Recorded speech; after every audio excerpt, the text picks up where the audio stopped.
નમસ્કાર મિત્રો, શું તમે ક્યારેય મીઠાની અંદર ક્લોઝઅપ અને શેમ્પૂ નાખ્યું છે? જો ના નાખ્યું હોય તો વિડીયો જોયા પછી મિત્રો તમે નાખવાનું શરૂ કરી દેજો. મિત્રો મસ્તનો આપણે એક વસ્તુ બનાવવાની છે.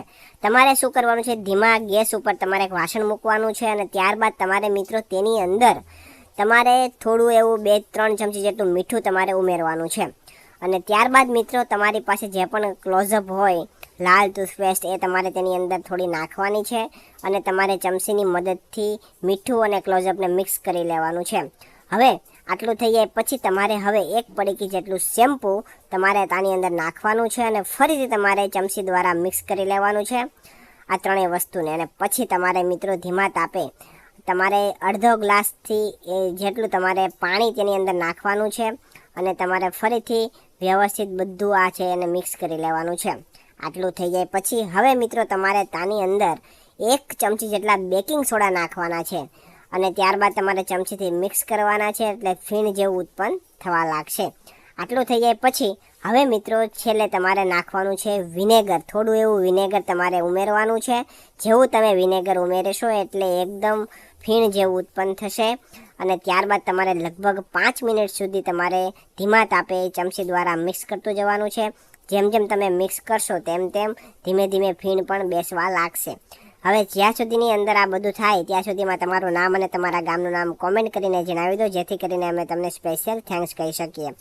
તો મિત્રો લાસ્ટ વિડીયોનું સ્પેશિયલ થેન્ક્સ મીનાબેન સુખડિયાને રાધેજા ગામથી, મહેન્દ્રભાઈ બારૈયાને ભાવનગરથી, દક્ષાબેન બુટાણીને સુરતથી, પિયુષભાઈ કાચાને વડાલથી, લીલાબેન પટેલને જુડાલથી, પારુલબેન દાનીને મુંબઈ બોરીવલીથી, નીતાબેન ઠક્કરને ઓખાથી, સિમરનબેન રામચંદાણીને અમદાવાદથી, હિનાબેન લાડને વલસાડથી અને મનીષાબેન શ્રીમાળીને મહીસાગરથી જાય છે.